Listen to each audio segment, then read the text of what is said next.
Hi, everybody. This is Gertrude Mache here on Author Spotlight in Wellington, New Zealand.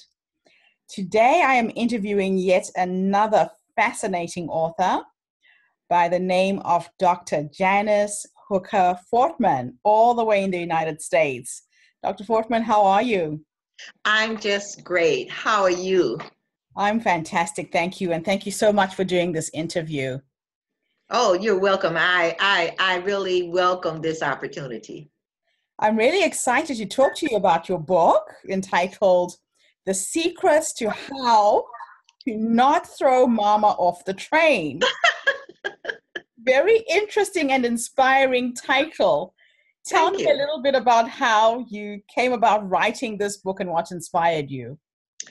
Well, actually, my mother inspired me. I came about. I decided to write this book because I am an adult daughter, and my mom recently passed. But when I was thinking about writing this book, she was very much alive. And as I got to be an older adult, our relationship started changing. And I didn't know why. I'm the only girl in the family, and we were always very close. But we started having a relationship that was very challenging. And I thought, is this just me or what? I started talking to a lot of adult daughters, and they would say the same thing that, yes, here lately, my mom and I are clashing. It seems like we don't agree on anything. And so I thought, okay, well, let me try something else. I did a survey of 50 women anonymously across the United States. And I asked certain questions, and I found out, well, no, I am not alone. There can be challenges in the relationship between moms and daughters, especially when daughters get to be older. So, what advice would you give somebody who is in a situation like yours? It sounds extremely challenging. We love our mothers, we want to take Yes, care of them. Give me yes. three tips, three things that somebody could focus on. The first tip and the main tip is you have to remember, daughters, you cannot change your mother, but you can change the way that you respond to challenging situations. Number two, it's all about communication, the way you communicate with your mom. You have to remember that once you get older, a lot of moms start feeling that you are really kind of moving away from them, even though you're not. And a lot of times when you're communicating with your mom, you have to remember your mom is coming from one place, you're coming from another place. Your mom is coming from mama. And believe it or not, no matter how old you are, you're coming from a little girl's perspective. And having those things in the foreground of your mind really help you navigate that space, correct? Correct, correct. And what surprised me in doing some of my research was that, believe it or not, your relationship with your mom determines your professional relationships as well as your personal relationships. It determines if you're going to have children, and if you do, how you're going to raise your children. It determines your friends. It even determines your career choices. Oh, wow. Mhm. Well, so tell me a bit about your work. I know that you run workshops. This is a field that you've specialized in. Give us a bit of an insight of what that entails. Well, when I do my workshops, if I can have the mother and the daughter there, it's perfect.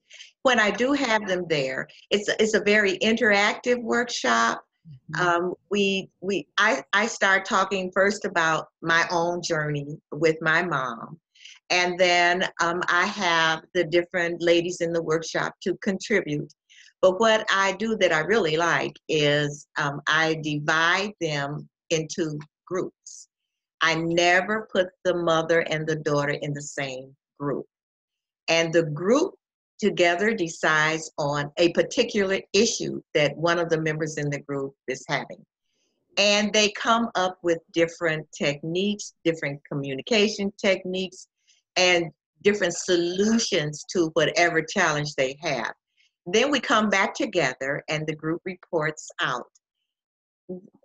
There's this one particular young lady that she talked about her daughter, and she said, you know, she never takes any of my advice, and she should do this, and I tell her she should do that. What did we tell her, or what did the group tell her? Stop using the word should. Because when you use the word should, she's already on the defensive. So if you have something, you know, a suggestion, why don't you say, have you ever thought about doing this? Or have you ever thought about doing that? So she tried it. And I followed her because she became a client and I was coaching her along. She said, you know what? Everything has changed. She actually takes my advice. I said, yes, because it's her. it's her thoughts, not yours. So it's just simple things like that we forget. So is your work geared more towards the older daughter, or does your book and your work apply to any mother-daughter relationships? Well, really, it's based on the older daughter because although I have young daughters there, because I also go into the signs of early dementia. Yes. Uh, Once our moms get older, unfortunately, it happens to really about 85% of our mothers that they go into early dementia, and there are certain signs that you really don't know, you don't look for. One of the signs that I found out with my mom, and this was much later, was when I would go visit her. She had a housekeeper, and I would go in her closet, get her some clothes to wear, and I found some bananas in her closet. And I said, Mom, why do you have bananas in your closet? She said, because she's stealing my bananas. And I thought, why would she, well, I'm not thinking. And I'm like, oh, she's not stealing your bananas.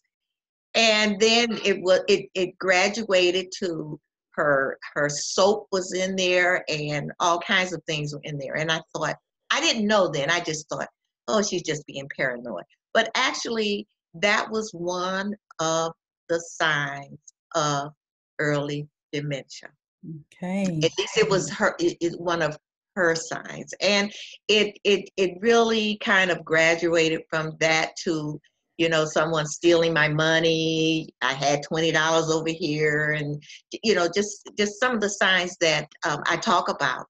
And yeah, so I basically focus on older daughters. Okay. Mm-hmm. Wow. What other tips, ideas can you give people who are navigating this very difficult space? When you are listening to your mother, there's a chapter in my book, and it's called "Do You Know Your Mama?" Mm-hmm. Because we really don't. We need to sit down, talk to our mothers, and non-judgmental. And how were you raised? What were some of the things that you value? Get her to talk with you about who she really is. Because when you find out who your mom really is, then you understand a lot. If you have a mom, like my mom was, I thought she was just so controlling, won't let me do anything.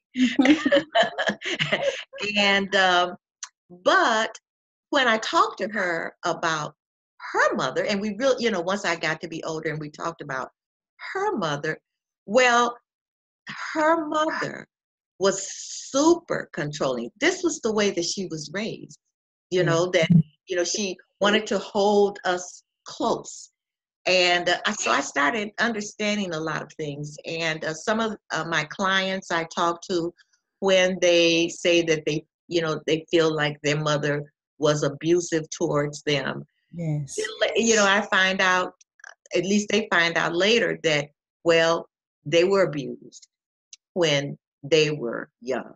So And patterns so, repeat yeah, themselves. yes, yes. And we can call it a generational curse if you want to. Yeah. So you can, when you find out where they came from, how they were raised, some of their innermost thoughts, you begin to understand who they are, why they respond the way that they respond to you, and then you can change that communication pattern so you can understand. Because as I said in the beginning, you cannot change your mother, but you can Wow. change the way you respond to challenging situations. Okay, so how can people get hold of your book? How can they find out more about your workshops? Just to wrap up. Well, my website is www.drjanicespeaks.com, and that's drjanicespeaks.com. And Okay. my book is also on Amazon. So just type in The Secrets to How Not to Throw Mama from the Train. Fantastic. Thank you so much for this interview. And I'm sure all of my listeners out there are going to enjoy reading your book and also contacting you about the workshops, because sometimes you can buy a terrific book and then don't know where to go from there. And the fact that you can help and support people in this field is fantastic. Thank you Thank so you so much. much. And I do want to say there's some humor in the books. It's not all gloom and doom. There's a lot of humor in the book and a lot of scenarios that